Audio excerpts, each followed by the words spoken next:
Nalantad na, Anthony, dahilan ng hiwalayang Rico at Maris.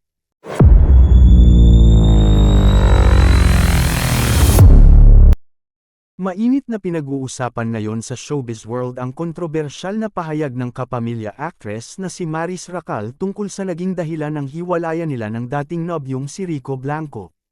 Sa isang exclusive interview sa ABS-CBN News, binasag ni Maris ang kanyang pananahimik at inamin ang pagkakamali sa naging ugnayan niya kay Anthony Jennings, ang kanyang ka-love team. Lahat ng sasabihin ko ngayon galing sa puso ko. Today, I will take accountability for everything. Nagkamali ako, and I want to say sorry for everything that I have done. It all started last June of 2024. I was in a very dark place.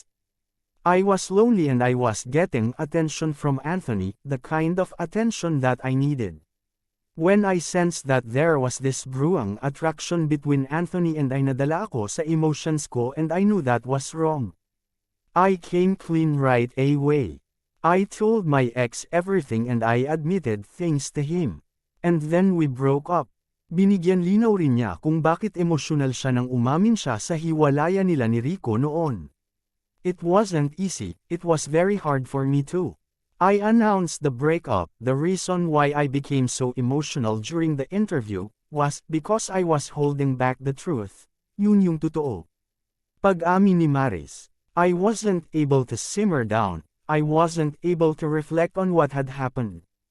I was working every day. Bago nagsimula yung mga dami ng trabaho namin, I told Anthony that I broke up with my ex, and he also said the same thing.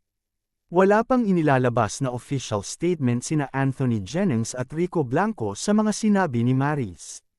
Kung ano ang kahihinatnan ng kontrobersyang ito, abangan sa mga susunod na kabanata ng Showbiz Balita. Yun na.